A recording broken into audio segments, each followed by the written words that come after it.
जिल्लाको कुमार गाउँपालिका अर्थात् वार्ड नम्बर 6 को कार्यालयमा आइपुगेका छौँ र हामी विभिन्न ठाउँमा विभिन्न विषयवस्तुहरूमा उठान गर्दै आइरहेका छौँ र ज्यूसँग केही मिठो कुराकानी अर्थात् बहस कार्यक्रम गर्नेछौँ।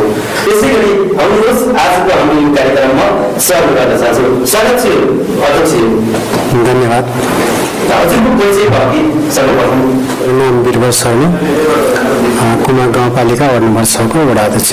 हजुर, विशेष गरी तपाईँहरूले चाहिँ स्थानीय प्रतिनिधि भइसकेर भएर आइसकेपछि बडाको वडा नम्बर 6 मा के कस्ता कार्यहरू भइरहेका छन्? फेरि पनि पुनः धन्यवाद। विशेष गरी कुमाक मालिका मिडिया खबर मार्फत यो हामी लामो एउटा सङ्घर्षको बावजुद लामो सङ्घर्षलाई चाहिँ अन्त्य गरेर शान्तिपूर्ण बाटो हुँदै नेपालमा सङ्घीय गणतन्त्र स्थापना भयो। सङ्घीय गणतन्त्र स्थापनापछि हामी स्थानीय रूपमा स्थानीय प्रतिनिधिको रूपमा चाहिँ हामीले चाहिँ एउटा जिम्मेवारी यहाँको जनताले जिम्मेवारी दिइसकेपछि हामी आउँदा हामी एउटा नयाँ जोस र जाँगरका साथ हामीलाई यहाँको जनताले धेरै ठुलो अपेक्षाका साथ हामीलाई यो ठाउँमा उभ्याएको छ र यो उभ्याउने क्रममै हामी के छ भन्दाखेरि धेरै लामो समय जनप्रतिनिधि विहीन भएको अवस्था र राजनीतिक परिवर्तनमा सबै त्यता बढेको अवस्था र समाजमा चाहिँ विकासको गति एकदम न्यून अवस्था रहेको अवस्थामा हामी यो ठाउँमा आइपुग्यौँ र यसलाई निरन्तरता दिने क्रममा हामी बिस्तारै हाम्रो गति चाहिँ हिजोको भन्दा हामी आज धेरै अगाडि छौँ, धेरै अगाडि बढ्ने क्रममा छौँ जस्तो मलाई महसुस भएको छ। अहिले हामी करिब 3 वर्षको दौरानमा हामी समाजलाई शिक्षा, स्वास्थ्य, यातायात, कृषि र पर्यटनमा विशेष गरी पहल चाहिँ सुरु भएको छ। विशेष गरी शिक्षा शिक्षा क्षेत्रमा के कस्ता अनुभव चाल्नु भएको छ, के कस्ता भइरहेको छ, शिक्षा क्षेत्रमा के गर्नु भएको छ? विशेष गरी सबै समाज परिवर्तन गर्ने भनेको मूल आधार नै शिक्षा हो र शिक्षा यदि जर्जर अवस्थामा छ, सायद हाम्रो सल्यानमा मात्रै होइन, हाम्रो यो सल्यानको सबभन्दा पिछडिएको, पछाडि पारिएको र हरेक पूर्वाधारले पछाडि परेको हाम्रो कुमार गाउँपालिका शिक्षा क्षेत्रमा धेरै न्यून छ। अब यो शिक्षा क्षेत्रलाई उठाउनको निम्ति केही स्टेपहरू चाहिँ अगाडि बढाएका छौँ। हाम्रो भौतिक पूर्वाधारदेखि लिएर शिक्षकहरूमा चाहिँ दरबन्दीहरू चाहिँ अपुगदेखि लिएर चाहिँ हामी चाहिँ सम्पूर्ण विद्यालय भौतिक पूर्वाधारहरू चाहिँ सुधार गर्ने क्रममा चाहिँ हामी अलिक 2-3 वर्षमा धेरै चाहिँ अगाडि गएका छौँ र स्वयं हामीले चाहिँ प्रत्येक विद्यालयमा गएर अनुगमन, मूल्याङ्कन, दण्ड जरिवाना र पुरस्कार गर्ने एउटा व्यवस्था चाहिँ हामी चाहिँ अगाडि बढाएका छौँ र यसै क्रममा हामीले हिजोको चाहिँ सङ्घर्षको एउटा चाहिँ त्यो चरणलाई चाहिँ पार गर्नको निम्ति त्यो अवस्थालाई चाहिँ हामी चाहिँ त्यो अवस्थामा गुर्जिरहेको त्यो अवस्थालाई चाहिँ अगाडि बढाउनको निम्ति हामीले विशेष गरी कुमार गाउँपालिकाले शिक्षकहरूलाई चाहिँ अहिले दरबन्दी फुलफिल गर्ने कुरादेखि लिएर हामी चाहिँ भौतिक पूर्वाधारलाई चाहिँ विशेष जोड दिएका छौँ। हिजो हामी आउनुभन्दा अगाडि एउटा क्लासमा, एउटा कक्षा कोठामा 3वटा क्लास सञ्चालन भएको थियो। अहिले त्यसलाई हामी चाहिँ 0मा झारेका छौँ, 0मा गराएका छौँ र कर्मिक रूपमा चाहिँ हामीले यो कुमार गाउँपालिकाको मात्रै नभएर हामी चाहिँ सल्यानको यो बेल्टलाई छुने गरिकन अलिकति सिटिबिटीबाट सिभिल इन्जिनियर गाउँमै चाहिँ साधारण मान्छेले, सर्वसाधारण मान्छेले आफ्नै घरमा चाहिँ खाना खाएर चाहिँ एउटा टेक्निकल विषय चाहिँ अगाडि लग्नको निम्ति सिभिल सञ्चालन गर्नेसम्मको चाहिँ पहल चाहिँ गरेका छौँ र हाम्रो वडामा पहिले एउटा मावि थियो, अहिले चाहिँ 2वटा मावि स्थापना गरेका छौँ र कर्मिक रूपमा चाहिँ 2-3 वर्षमा चाहिँ हामीले हाम्रो क्षमताले भ्याएसम्म, हाम्रो अवगातले भ्याएसम्म चाहिँ हामीले चाहिँ यो स्तरमा चाहिँ बढाएको चाहिँ हामीले महसुस गरेका छौँ। विशेष गरी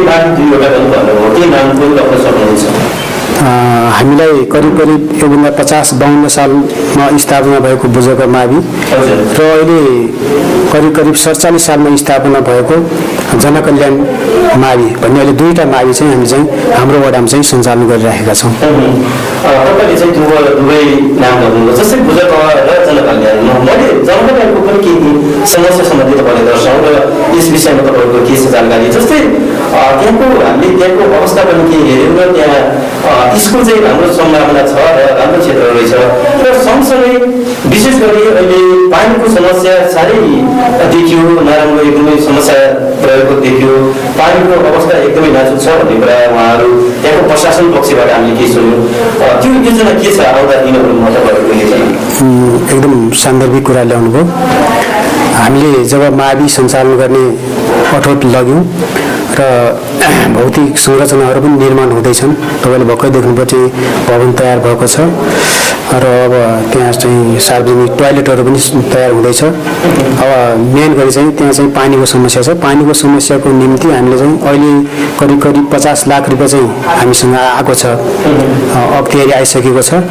करिब करिब 2.5 करोडको योजना छ र यो बहुवर्षीय योजना अन्तर्गत अब केही हप्ता, अब यो 1 हप्ताभित्र चाहिँ टेन्डरको प्रक्रिया छ र लिफ्ट खानेपानी भनेर चाहिँ हामीले विरत खानेपानी, बडागाउँ विरत खानेपानी भनेर चाहिँ हामीले चाहिँ अगाडि बढाएका छौँ र त्यो चाहिँ सङ्घबाट चाहिँ पास भएर आइसकेको छ र 50 लाख रुपियाँ पनि विनियोजन भएर आएको छ। अब यो तत्कालै चाहिँ 1-1.5 हप्ताभित्र चाहिँ हामी चाहिँ टेन्डरको प्रक्रिया मार्फत गएर केही समयभित्र त्यही विद्यालय र यो वडा कार्यालय, स्वास्थ्य चौकीदेखि लिएर सबैलाई चाहिँ यो के अरे यहाँको चाहिँ यो बस्तीलाई चाहिँ अलिकति पानीको चाहिँ धेरै समस्या हामीले त्यसको हल गर्नको निम्ति हामीले चाहिँ त्यो पहल गरेका छौँ र त्यो अब तत्कालै चाहिँ हाम्रो एउटा प्रक्रियामा चाहिँ अगाडि बढेको छ। शिक्षा क्षेत्रमा त्यसै गरी मैले हजुरलाई अर्को प्रश्न पनि गर्न चाहे। जस्तै अहिले विशेष गरी बडागाउँको शिक्षा, स्वास्थ्य र बाटोको योजना पनि जो भइरहेका छन् र केही सुधार हुने क्रममा छन् र विशेष तपाईँले यहाँ जुन तपाईँ जनप्रतिनिधि भएर आइसकेपछि बडागाउँको एउटा उदाहरणीय रूपमा तपाईँले सबैभन्दा बढी हामीले यो क्षेत्रमा बढी लगानी गरेका छौँ र यो क्षेत्रलाई अगाडि सुधार गरेका छौँ भन्ने त्यस्तो केही बाटो सुन्छ? त्यस्तो बाटो हुँदैन। हामीले एउटा मेन उसलाई चाहिँ मात्रै फोकस नगरेर हामीले 3-4वटा विषयवस्तु चाहिँ उत्थान गऱ्यौँ। मैले पहिलो कुरा चाहिँ हामीले चाहिँ यहाँको स्वास्थ्यको निम्ति, दोस्रो शिक्षाको निम्ति, तेस्रो तपाईँको कृषिको निम्ति, चौथो तपाईँको सिँचाइको निम्ति र त्यसपछि विद्युत र यहाँको चाहिँ समग्र सामाजिक विकासको निम्ति हामीले चाहिँ कदमहरू चाल्यौँ। र त्यही क्रममा पहिलो कुरा चाहिँ त के हो त भन्दाखेरि हामीले अलिकति यहाँको जनसमुदाय र यहाँको सबै चाहिँ एउटा प्रगतिशील वर्गले चाहिँ बुझ्ने कुरा के हो त भन्दाखेरि हामीलाई विशेष गरी चाहिने भने शिक्षा र स्वास्थ्य हो। पहिले चाहिँ हामीले चाहिँ यहाँ चाहिँ डेलिभरी गराउनको निम्ति एउटा सामान्य महिला चाहिँ सामान्य परिवारमा बच्चा जन्माउनको निम्ति हामी चाहिँ कि त खलगा गर्नुपर्ने कि चौगाई जानुपर्ने त्यस्तो विडम्बना थियो। कतिपय चाहिँ घरमै डेलिभरी हुँदाखेरि बच्चा र आमा चाहिँ जोखिमपूर्ण अवस्थामा रहेर मृत्यु हुने अवस्था थियो। त्यसलाई अन्त्य गर्नुपर्छ भनेर पहिलो सुरुवात चाहिँ मैले कुमा गाउँपालिकामा नै होला सायद अथवा जिल्लामा नै हुनसक्छ, मैले आफैले चाहिँ प्रयत्न गरेर प्रति सुत्केरी बापत 1000 रुपियाँ चाहिँ दिने सुरुको निर्णय मैले गराएको हुँ। 1000 रुपियाँ दिएपछि बल्ल चाहिँ उहाँहरू चाहिँ संस्थामा चाहिँ नियमित सुत्केरी गराउन आउनुहुन्छ र त्यो 1000 रुपियाँको एउटा चाहिँ हामीले पायो के अरे उहाँलाई चाहिँ यातायात खर्च गाउँबाट स्वास्थ्य कार्यालयसम्म आउनको निम्ति 1000 रुपियाँ दिनुपर्छ भनेर निर्णय गराउँ। त्यो निर्णय गराइसकेपछि सबै आम दिदीबहिनीहरूले त्यसलाई चाहिँ साथ दिनुभयो, आउनुभयो र अनि त्यसपछि आइसकेपछि हामीले यहीँनिर स्वास्थ्य संस्थामा एउटा आवास भवन बनायौँ। हाम्रो स्टाफहरू, स्वास्थ्यको स्टाफहरूलाई चाहिँ त्यही आवास गराउने र डेलिभरी गराउन आएकोलाई चाहिँ कुनै समस्या नहोस्, कुनै ठाउँमा चाहिँ बोलाउनु नपरोस्, जतिखेर पनि हुनसक्छ डेलिभरी भनेर चाहिँ आवासको व्यवस्था गऱ्यौँ। आवासको व्यवस्था गरिसकेपछि हामी के भयो त भन्दाखेरि पूर्ण संस्थागत सुत्केरी वडा गराउनको निम्ति हामी कर्णाली प्रदेशमै दोस्रो भयौँ हाम्रो वडा।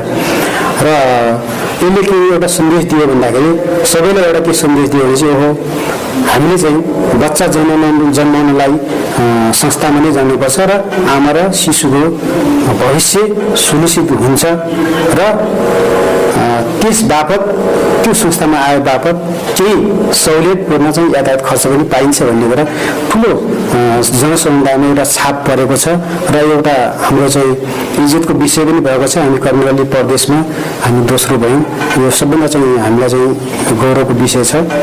मैले चाहिँ अब यसलाई अलिकति निरन्तर दिनको निम्ति अहिले भर्खरै तपाईँको स्वास्थ्यको भवन पनि बन्दैछ, बर्थिङ सेन्टर पनि हाम्रो चाहिँ तयार छ। अब हामीले चाहिँ पहिलो खुट्किलो अब हामीले चाहिँ मैले चाहिँ के सोचेको छ भन्दाखेरि अब करिब हाम्रो अलिकति समस्या के भइरहेछ भने यो स्वास्थ्यको चाहिँ आफ्नो जग्गा नभएको कारणले अलिकति समस्या भएको छ। नत्र भने अहिले हामी चाहिँ प्रदेशमा पनि कुराकानी चलाइरहेको थियौँ, 20% चाहिँ हामीले चाहिँ हाम्रो पैसा जम्मा गर्ने र 80% चाहिँ सहुलियतमा चाहिँ प्रदेश सरकारले चाहिँ एम्बुलेन्स दिने भन्ने थियो। त्यसमा चाहिँ वर्षसम्म चाहिँ हामी त्यो प्रयासमा छौँ।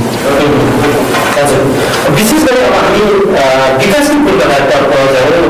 अहिले पछिल्लो कालमा केही बाटोघाटोहरू त थुप्रै बनेका छन्, तर पनि निश्चित भएका बाटोहरू राम्रोसँग सुधारमुख भएका छैनन् र ती ठुला गाडीदेखि लगेर सानो गाडीसम्म चलाउन सक्ने अवस्था पनि एकदमै नाजुक छ। यो विषयमा तपाईँले जस्तै केन्द्रसम्म केही कुराहरू राख्नु भएको छैन र जस्तै हामीले बस्नेहरूको यो थानादेखि विशेष चौतारीसम्मको बाटोको अवस्था एकदमै नाजुक छ। यस विषयमा तपाईँहरूको केन्द्रसम्म केही जानकारी गराउनु भएको छैन र यस विषयमा के छ तपाईँहरूको? धन्यवाद। यो विषयमा हामीले खास गरी मेन बाटो हामीले चाहिँ राप्ती राजमार्ग अन्तर्गत फारमारे चौरजारी बाटोलाई चाहिँ हाम्रो गाउँपालिकाले विशेष गरी हाम्रो गाउँपालिकाले छुन्छ। हाम्रो गाउँपालिकाको मेन उसबाट नै यो बाटो चाहिँ अगाडि बढेको छ र यसमा धेरै लामो समय भयो। यो हामी धुलामी र हिलामी भएको हामी धेरै लामो समय भएको छ र यसमा विशेष गरी हामीले जोरदार रूपमा चाहिँ हामी गाउँपालिकादेखि लिएर हामी हाम्रो स्थानीय सरकारले विशेष गरी हामी चाहिँ बारम्बार यो कुरालाई चाहिँ अगाडि बढायौँ। तर केही कुरा चाहिँ अलिकति भने जति हामीले चाहिँ जुन सोचे अनुसारको गतिमा चाहिँ त्यो अगाडि बढ्न सकेन, त्यो स्वाभाविक थियो। हामी त्यो महसुस गऱ्यौँ।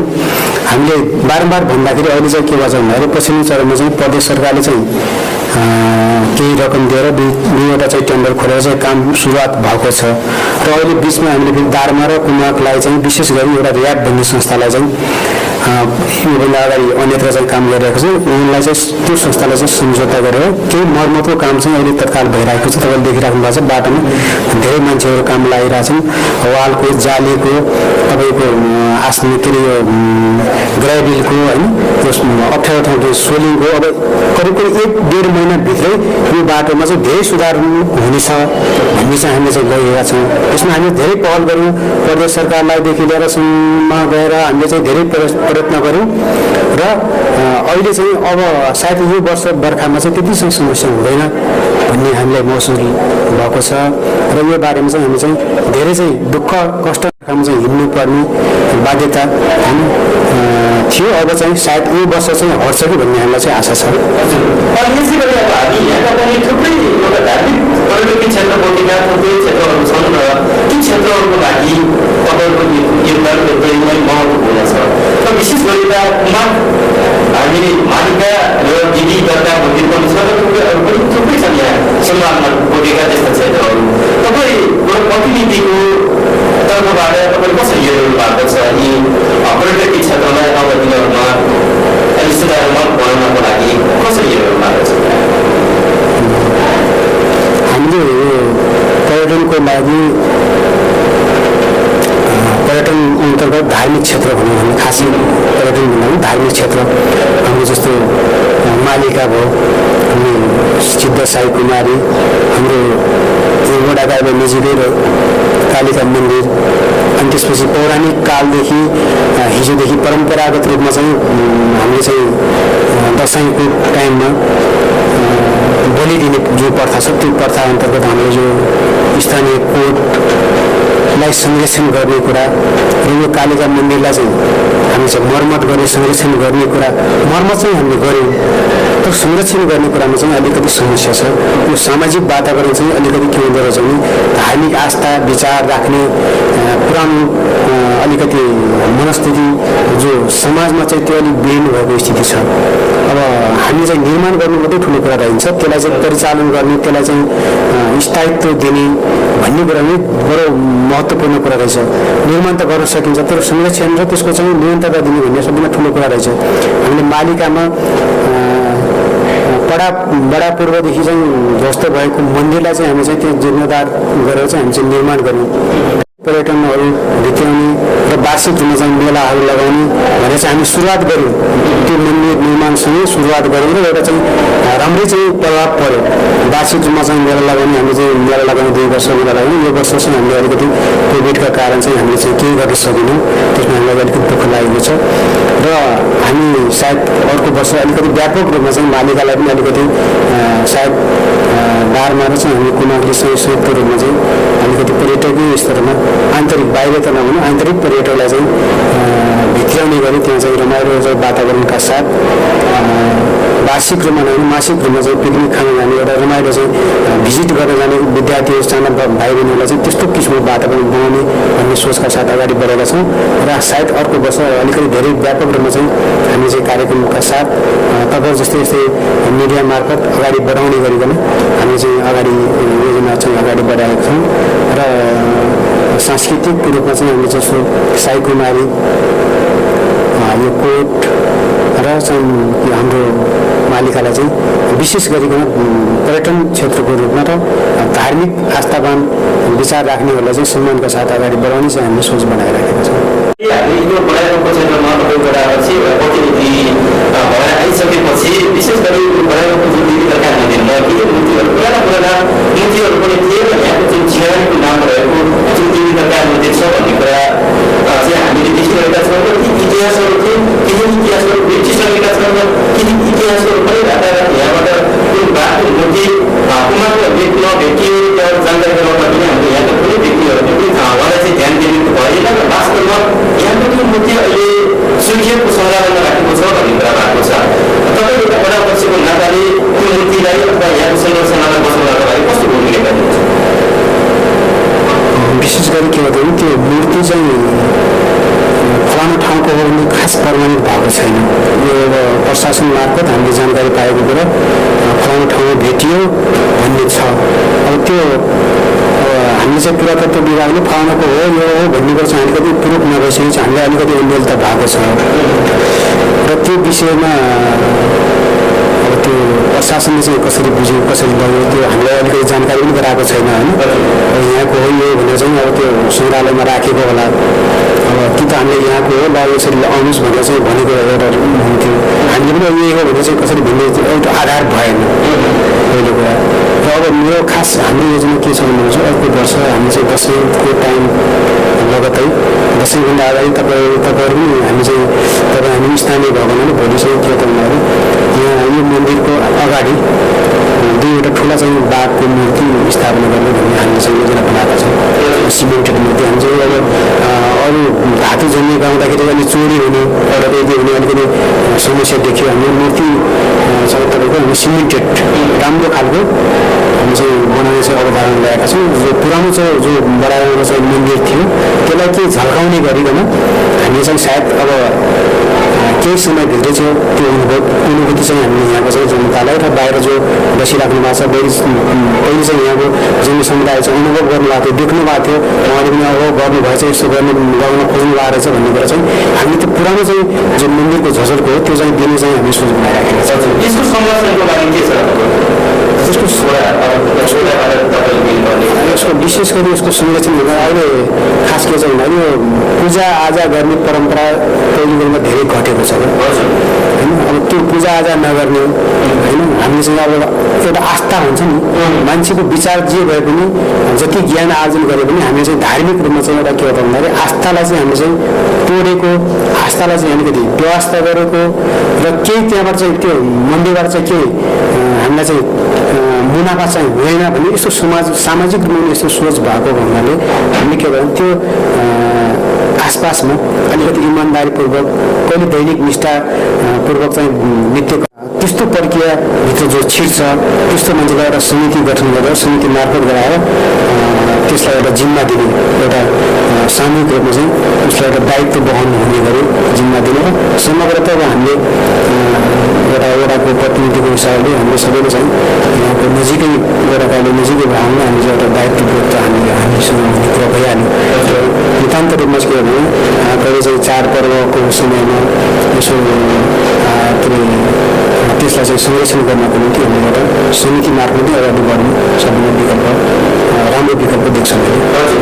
तपाईँ एउटा जनप्रतिनिधि भइसकेर आइसकेपछि हामीले धेरै समय अगाडि बत्तीको पनि धेरै समस्या छ, बत्तीको पनि केही समस्या समाधान गर्नु भएको छ र विशेष गरी यो तपाईँको योजना कहिलेसम्म सबैको घरमा बत्ती पुर्याउने तपाईँको योजना छ? धेरै महत्त्वपूर्ण विषय उठाउनु हो। विशेष गरी यो बत्तीको लागि हामीले गाउँपालिकामा एउटा कार्यक्षेत्र पनि विभाजन गरेका छौँ। हाम्रो 5-7 नम्बर वडा र 6 नम्बर वडालाई सङ्घले चाहिँ जो सङ्घबाट आएको अनुदानबाट चाहिँ कार्यक्रम अगाडि बढाउने, गाउँपालिकाको बजेटबाट चाहिँ अन्य वडामा बढाउने र प्रदेशबाट आएको वडा 1 नम्बर र 2 नम्बरलाई बढाउने है हामी यसरी विभाजन गरेका छौँ। त यो विभाजनको क्रममा अलिकति यो प्रक्रिया लामो हुँदो रहेछ, यो विद्युतको प्रक्रिया लामो हामीले भने जस्तो हुँदो रहन्छ। अब 1 वर्ष अगाडि चाहिँ सबै कुरा मिल्यो भने चाहिँ अर्को वर्ष करिब कम्ती पनि 1 वर्ष लाग्दो रहेछ, नत्र भने उस्तै गरी 1.5 वर्ष 2 वर्ष लाग्दो रहेछ। यो प्रक्रियागत हिसाबले प्रक्रिया धेरै लामो छ कि सङ्घको बढाउनु धेरै लामो छ भने स्थानीय हुँदो रहेछ हामी 6 महिना वर्ष दिन अथवा 4-5 महिनामा एउटा परिणाम निकाल्ने हुन्थ्यो। यो सङ्घको हामीले धेरै चाहिँ कता कता विभागतिर जानुपर्ने कता अलिकति झन्झटिलो छ, झन्झटिलो प्रक्रिया भने सायद हामीले यो वर्ष चाहिँ हामी चाहिँ वडा कार्यसम्म चाहिँ हामीले बत्ती बाल्यौँ र अब हामीले सङ्घको बजेट चाहिँ विनियोजन भएको छ भन्ने सुनेको छौँ। जिल्लामा करिब 6 करोड पैसा आएको छ भन्ने चाहिँ हामीलाई जानकारी आएको छ। त्यो 6 करोडमा अब हामीलाई हाम्रो बन्दामा कति पर्छ, करिब 20-30 लाख रुपियाँ जति पर्छ होला सायद। 20-30 लाख रुपियाँ पऱ्यो भने चाहिँ हामीले त्यो पैसाले चाहिँ हामीले अहिले पहिलो प्राथमिकता हामीले अहिले 2टा मावि जहाँ हामीले सिभिल चलाइरहेका छौँ र 2टा मावि वडाकाले स्वास्थ्य त्यसलाई नै मध्यनजर गरेर चाहिँ हामीले चाहिँ गराएका हौँ। र अब हामीले के त विशेष गरी अलिकति दुर्गम ठाउँहरूलाई चाहिँ अलिकति पहिलो प्राथमिकता दिएर यहाँको यो मेन लाइन आएको छ, मेन लाइनबाट फेरि लोकल लाइनहरू चाहिँ विस्तार गर्ने अलिकति अब लक्ष्य उद्देश्यका साथ हामी अगाडि बढेका छौँ। हामी 2 वर्षभित्रमा सबैको घरमा बत्ती भएको देख्न सक्छौँ। हजुर, अनि यसै गरी बत्तीको आलोचनाहरू पनि आइरहेको छ काम गर्दै जाँदाखेरि र केही विषयलाई मानेर जुन बत्ती बाल्ने जुन जोड्ने क्रममा के चाहिँ हामीले बढी रकम गरिदिएका छन् भन्ने कुरा छ र लगायत केही व्यक्तित्वहरूले हेर्नुपर्छ भन्ने कुरा आएको छ। र हामीले बढी हामी अर्का कहाँ जाँदाखेरि अर्कोले हामीसँग बिचौलिया माध्यमले आइदिइरहेको छ भन्ने कुरा के जानकारी आएको छ, यस विषयमा के भन्न चाहनुहुन्छ? तपाईँले भनेको सिपाही 300 रुपियाँ हो। 300 रुपियाँ लगेर हामीबाट सिपाही लगेर चाहिँ करिब 60-65 घरले चाहिँ बत्ती बालिसक्नु भएको छ। त्योभन्दा बाहिर कसैले चाहिँ उहाँले कसरी दिनुभयो, के गर्नुभयो, होइन कुन परियोजनाको लागि दिनुभयो, त्यो उहाँले पनि एउटा जानकारी पनि गराउनु पर्थ्यो। आफ्नो एउटा च्यानल प्रक्रियामा आउनु पर्थ्यो। हामी बिचमा चाहिँ अब के हो कस्तो उहाँलाई पनि अन्यल भयो जस्तो लाग्छ मलाई, दिने मान्छेलाई पनि अन्यल भयो जस्तो लाग्छ। बिचमा जो पैसा भन्दा पनि मिटर ल्याउने क्रममा चाहिँ बिचमा साथीहरूले चाहिँ अब अलिकति 1-2 सय रुपियाँ बढी लगियो भन्ने हामीलाई पनि शङ्का लागिरहेछ। र त्यसमा चाहिँ अलिकति उपभोक्ता पनि अलिक सचेत हुनु पर्थ्यो होइन, अलिकति हामीलाई चाहिँ टाइममा आएर जानकारी गर्नु पर्थ्यो, यसो कति हो पैसा के हो भन्नु पर्थ्यो होइन। त्यो अनुसार चाहिँ हामीले चाहिँ सम्बन्धित कार्यालयले पनि जानकारी गराउँथ्यो, यति पैसा लाग्छ यतिभन्दा बढी नदिनु है भन्ने हामीले भन्थ्यो। अब उहाँले पैसा दिएर ल्याइसकेपछि पछाडि चाहिँ हामीसँग जानकारी गराउनु सबैले त्यहाँ समस्या भयो। अलिकति त्यसमा बिचमा चाहिँ उपभोक्ता आम उपभोक्ता पनि अलिकति सचेत हुनुपर्छ। हरेक कुरा चाहिँ के अरे सम्बन्धित कार्यालयमा आएर बुझ्ने चाहिँ परिपाटी गर्दा राम्रो होला भन्ने मेरो सल्लाह सुझाव छ। विशेष गरी हामीले चाहिँ के छ भने अब ग्रामीण क्षेत्रमा हामीले पहिलो प्राथमिकता भनेको विद्युतलाई नै दिने गर्छ। किन भन्नुहुन्छ भन्दाखेरि विद्युत भयो भने चाहिँ सबैका घर उज्यालो हुन्छन्, सबैको मन उज्यालो हुन्छ, सबै जनता चाहिँ खुसी हुन्छन् र सबैले चाहिँ के हो भन्दाखेरि एउटा बत्ती भनेको उज्यालो भनेको यो शिक्षा पनि हो होइन। यसले हरेक कुरा चाहिँ सिप पनि हो र यसले चाहिँ प्रविधि मातृमय पनि हो। किन भन्दाखेरि अहिलेको जमानामा हरेक कुरा चाहिँ विद्युतबाट नै सञ्चालित छ। टेक्निकलको जमाना भएको हुनाले हामी चाहिँ पहिलो प्राथमिकता मेरो वडामा चाहिँ हामीले चाहिँ के योजना बनाएको छौँ, अब सामान्य अरू विषयलाई सामान्य लगे तापनि सबै कुरालाई चाहिँ समेट्नैपर्छ। शिक्षा, स्वास्थ्य, बाटोघाटो हरेक कुरा छ। तर पहिलो प्राथमिकता चाहिँ अब चाहिँ हामीले विद्युतलाई नै पहिलो प्राथमिकता दिनुपर्छ भन्ने हामी चाहिँ योजना बनाएका छौँ। अब हामी कार्यक्रमको लगभग अन्त्यमा आइसकेका छौँ र विषयमा बताउनमा पनि अलिकति मान्छेको अज्ञानता पनि छ। अहिले केही समयपछि त अब धेरै सुधार हुँदै गएको छ र अझै पनि केही त्यस्ता व्यक्तिहरू छन् र अनावश्यक रूपमा एउटा धुम्रपान मद्यपान गरेर अनावश्यक रूपमा बोल्नेमा पनि छन्। ती व्यक्तिहरूलाई सचेत गराउनको लागि के कस्ता कार्ययोजनाहरू तपाईँले गरिरहनु भएको छ? विशेष धेरै महत्त्वपूर्ण विषय यो सामाजिक विषय हो। विशेष गरी हामीले यो मदिरा भयो, तपाईँको बाल विवाह भयो होइन, तपाईँको के हो सरसफाइका कुराहरू, त्यो हरेक कुरा चाहिँ के हो भने सामाजिक परम्परासँग समाजसँग प्रत्यक्ष जोडिएका विषय हुन्। यसमा विभिन्न किसिमका राजनीतिक आस्थावान राख्ने साथीहरू पनि हुनुहुन्छ, विभिन्न किसिमका सोच भएका मान्छेहरूको बसोबास हुन्छ समाजमा, विभिन्न किसिमका इच्छा आकांक्षा पनि हुन्छन्। सबैका इच्छा आकांक्षा पूर्ति पनि हुन सक्दैनन्। बिस्तारै गर्ने क्रममा चाहिँ अगाडि बढ्ने कुरा हो र यो समाज सुधार गर्नु सबभन्दा ठुलो चुनौतीको विषय चाहिँ मैले महसुस गरेको छु। किन भनिन्छ भने चाहिँ हामीसँग त्यस्तै किसिमको शिक्षा दीक्षा छैन, चेतना छैन। हरेक कुरा चाहिँ हामीसँग के अरे पहिलो कुरा सिप पनि छैन, कला पनि छैन। सिप, कला र हाम्रो सोच नै हाम्रो कुण्ठित भइसकेपछि हामी आर्थिक रूपमा चाहिँ त्यसै पछाडि पर्छौँ। त्यो आर्थिक रूपमा पछाडि परेको समाज, शिक्षामा पछाडि परेको समाज, रूढिवादी परम्परामा चलेको समाजलाई अगाडि बढाउन धेरै चुनौती छ। हामी भौतिक पूर्वाधार चाहिँ निर्माण गर्न सक्छौँ, सकिँदो रहन्छ, तर मान्छेको आनी बानी, मान्छेको चेत, मान्छेको सोच बदल्ने भन्ने कुरा धेरै ठुलो महत्त्वपूर्ण विषय रहेछ। र यसको निम्ति हामी म एक्लैले मात्रै पनि भ्याउने कुरा भएन, मैले गर्न खोजेर पनि हुँदैन। आम रूपमा चाहिँ बढी बहुमत पक्ष के हो सकारात्मक सोचका साथ अगाडि गयो भने चाहिँ यस्ता सामान्य विकृति विसङ्गतिहरूलाई चाहिँ सामान्य रूपबाटै हल गर्न सकिन्छ भन्ने चाहिँ मेरो अठोट छ। लगभग हाम्रो कार्यक्रमको अन्त्यमा आइरहँदा तमाम दर्शकहरूले तपाईँ हाम्रो यो कुराकानी सुन्न बसिरहनु भएको छ, उहाँलाई के भन्न चाहनुहुन्छ?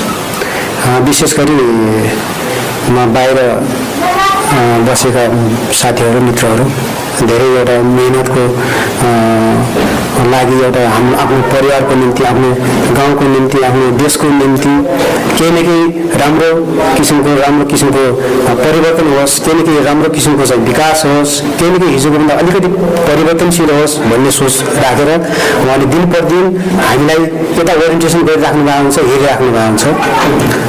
र विशेष गरी उहाँहरूलाई पनि म के आग्रह गर्न चाहन्छु भने चाहिँ बाहिर जति हामी श्रम गर्छौँ, जति मेहनत गर्छौँ, सायद त्यो यहाँ गर्थ्यौँ भने चाहिँ हामी त्यो ठाउँ पनि अलिकति अगाडि बढ्थ्यो होला जस्तो लाग्छ क्या। हामी के छ भन्दाखेरि जति बाहिर श्रम गर्छौँ त्यो हामीलाई यहाँ गर्ने वातावरण पनि मिलेको छैन एउटा कुरा। र त्यो बाहिर गइसकेपछि यहाँ आइसकेपछि हामी चाहिँ यहाँ त्यो अलिकति हामीमा अलिकति सामाजिक रूपमा होस् या कस्तो अलिकति सङ्कुचित भावना छ होइन भन्ने चाहिँ अलिकति हामी चाहिँ निराश खा गइसकेको छ। तर निराश खानु हुँदैन भन्ने मेरो पहिलो प्राथमिकता छ। किनभने चाहिँ चाहे बाहिर गयो भने भोलि चाहिँ आउनुपर्ने यही हो होइन। त्यस कारण चाहिँ आफ्नो ठाउँ, आफ्नो जन्म ठाउँलाई चाहिँ हामी चाहिँ जसरी पनि सकारात्मक सोचका साथ, चाहे आर्थिक होस्, चाहे सामाजिक होस्, चाहे शिक्षाको क्षेत्रमा होस्, हरेक क्षेत्रमा चाहिँ सौहार्दपूर्ण वातावरणमा राम्रो सोच, राम्रो चिन्तन, राम्रो विचारका साथ अगाडि बढ्न सबैमा चाहिँ सल्लाह सुझाव दिनुहुनेछ भन्ने चाहिँ पहिलो प्राथमिकता राख्न चाहन्छु। सबैलाई चाहिँ चाहे समाजमा, चाहे टोलमा, चाहे आफ्नो घर परिवारमा पनि राम्रो सल्लाह सुझाव दिनु पर्यो। चाहे बाहिर बसेर कर्मभूमि बाहिर बनाए पनि जन्म ठाउँमा बस्ने आमा बुबा, दाजुभाइ, दिदीबहिनी, छोराछोरीहरूलाई चाहिँ राम्रो चाहिँ सन्देश, राम्रो यो गर्नुपर्छ, राम्रो लाइनतिर अगाडि बढाउन म उहाँलाई चाहिँ सल्लाह सुझाव दिन्छु। हजुरको यो महत्त्वपूर्ण समय हाम्रो लागि छुट्याइदिनु भयो र केही कुराकानी गरिदिनु भयो। हजुरलाई धेरै धेरै धन्यवाद छ अध्यक्षज्यू। धन्यवाद यो मालिका मिडिया ग्रुपलाई चाहिँ हाम्रो वडामा आएर केही सामसामिक विषयमा चाहिँ जुन जानकारी गराउने अवसर दिनुभयो यसमा चाहिँ धेरै धेरै धन्यवाद छ।